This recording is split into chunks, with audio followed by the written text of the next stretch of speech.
Yo, it's your boy Lil Lion. Ways hello, it means welcome. That's an Ewe language. Do you know why the Ewes are called number 9?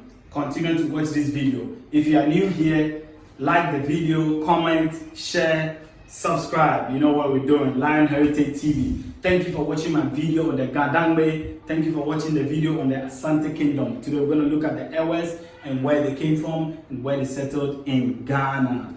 Special thanks to Britannica, special thanks to the Volta Region Association, special thanks to all the people who helped me to do this massive research. Thank you so much. You know what it is, Lion Heritage TV, and I'm out. Thank you.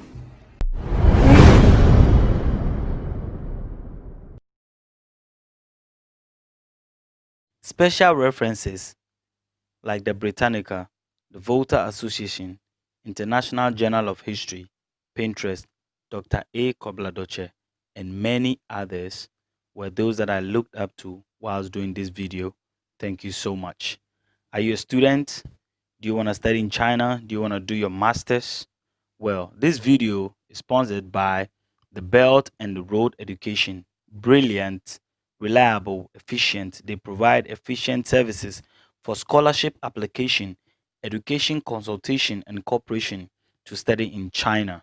So if you want to study in China, I'm going to leave my email. You can just send me an email and we're going to talk. Today, we're going to look at the Ewes and where they came from and how they settled in Ghana. The Ewe region is sometimes referred to as the Ewe Nation or Togoland in colonial history. They consist of many groups based on their dialect and geographical location. Ewe or Ewe are people living in Ghana, Togo, and Benin, southern Ghana, east of the Volta River, in southern Togo, close to the Mono River, and portions of Benin. They are a group of people who speak Ewe as their main language but have different dialects. This includes the Anglon, Awulan, Awuna, Hudu, Adan, Be, Gbin, Ho, Pelen, Togo, Vlin, Vo, Aveno, Agu. So that is the Ewes. Let's continue. Between 500 to 1200 AD, oral tradition claims the Ewes have had a long history from way back Egypt, as they were led by an ancestor called Go and settled at the delta of the River Nile. They moved from Egypt to Sudan near present-day Khartoum and continued the journey to Abyssinia, which is present-day Ethiopia. Due to raids and other inconveniences, they moved southwest into the region between the River Niger. After the fall of the Ghana Empire, the Mali Empire, led by Mari Jata, whom the Ewes called Jata. Now, this Jata had an Ewe meaning. They had an Ewe meaning to it. After the fall around 1513 AD, the ancestors of the Ewes moved. They moved to Oyo, which is western Nigeria. So now, many others claim that the home of the Ewes is rather from Nigeria, like that is where they began their actual movement, which was a major Yoruba kingdom, and then they continued to Dahomey. They split in many groups when they got to Dahomey, and then also others also stayed behind at Dahomey. In the dynasty of Togbe Ani, they came to dwell in Ketu. Now, Ketu is a place in Benin. They later journeyed to Alu, that was in Azame. Having stayed there for some time, they built the kingdom of Tado. Now, Tado is a village which is southeast of Togo, near the border with Benin. It was a very important village, and it is still important to the Ewes. Now, it's around that same place where the first king of Dahomey was born around the 16th century. Others, like I said, others also stayed at Dahomey. They left Tado and traveled to Ngoche, which is in Togo. So they moved from there to Ngoche. They settled there at Ngoche, and Ngoche became a very big and powerful kingdom. A very big and powerful kingdom.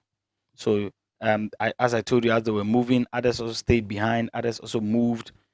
So they were all moving. They were originally called Ewes in Ngoche.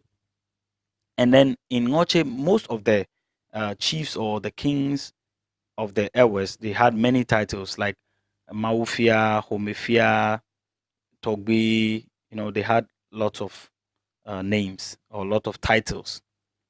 After a while, hardships hit them, and later Agokoli became king after his eldest brother.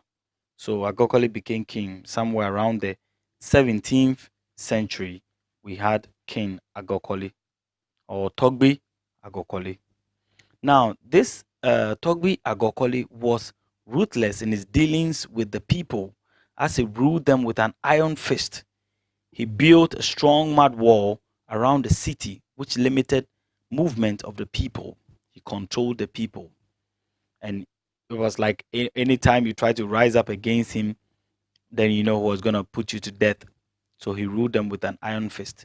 The Ewes in Ngoche planned to escape, and a famous and a powerful hunter known as Togbi Charlie helped them. Legend has it that during a festive season, he enchanted the drums to put Togbe Agokoli or King Agokoli and his royals to sleep.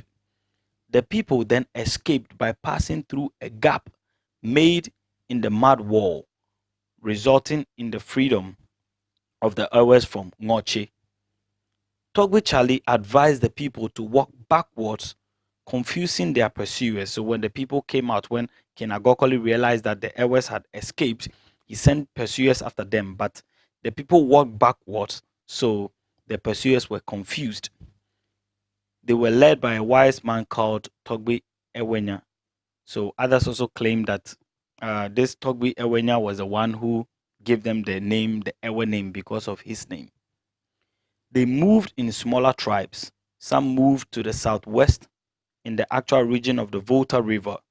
Others moved west and towards the sea. Oral tradition says the central and the northern groups were led by various branches to settle in places like Hohoi, Peki, Awudome, Ve, Bi, Pando, Logba, Alavanyon, Agu, and many, many other towns. The main group, however, settled at Angloga. There were many towns established as they moved. Examples like Be, Togo, Ave, Joje, Agave, etc.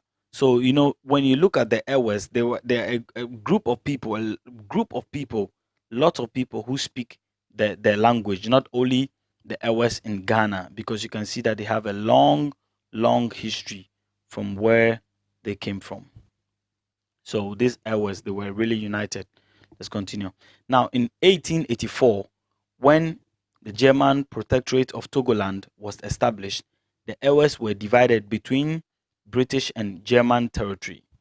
Now, after World War I, that is from 1914 to 1918, with the defeat of the German army, Eweland was divided again by the League of Nations to Great Britain and France. After Britain withdrew trusteeship in British Togoland, there was a public vote set up by the United Nations to decide the fate of the territory. In May 1956, after a year of preparation, the people voted for unification with the Gold Coast. However, in 1960, the United Ewe Front was divided as Togo became an independent state. Yes, this was stated by the International Journal of History. So there you could see that Togo and Ghana were divided. So the Ewes were divided between Ghana and Togo, but they still share a common culture. The people in Togo and the people in the Volta region, they have the same, almost similar cultures. Now let's look at their dressing and what they do. Kente, kente is something which is part of the Ewe people. Yes, the Ewe people, they are really good weavers of kente. Many people will be surprised. Yes, the Ewes, their traditional cloth is the kente. They also do kente and they do it very well. Okay, they believe in Mau, that is a supreme being of the Ewes, and they believe that he created everything. They believe in lesser gods, and they practice divination. Example, the Afa divination. They practiced this when they were way back in Nigeria, right to Benin, and where all the ways that they came from till they settled in Ghana. They also believe in reincarnation. They believe in voodoo, and they believe in other stuffs too. Yes, they believe in many things. Now, the festival of the Ewes, or the people in Ghana, in the Volta region, is Hogbechocho. Yeah, they celebrated the Hogbechocho festival to commemorate the escape from Noche in Togo to their present abode in the Volta region of Ghana between the 15th century when they escaped. But then there are other festivals of the Ewes too, like they have something like the Yam festival too. Yeah. Why are the people from the Volta region or the Ewes called number 9? Well, on the 4th of March 1957, 2 days before our independence, there was the first ever Miss Ghana competition, which was held as part of the independence anniversary activities. Now, the candidate who was representing the Volta region, her name was Miss Monica Amekwefia. Then she was only 22 years from Alavanyo in the Volta region. You know, she went on to dominate the program and win the entire thing. And she was carrying her number 9. Well, according to what people said, they said the people who were recording it called her by her number 9. And then the following day, the press also took it out by number 9. So that is why people from the Volta region or the Ewes are called number 9. So I hope you've learned something about the Ewes, where they came from, where they moved as they were in Noche, and what happened to them, how they escaped from Noche right into Ghana, how they were split from Ghana and Togo, but then they still keep a united front up to this day. So thank you so much for listening to this video. Thank you for following with me. Thank you for watching the video. I would like you to subscribe to the video, to like, to share, to comment. You know what it is, Leo Lion. There's Lion Heritage TV, and I'm out. Thank you so much.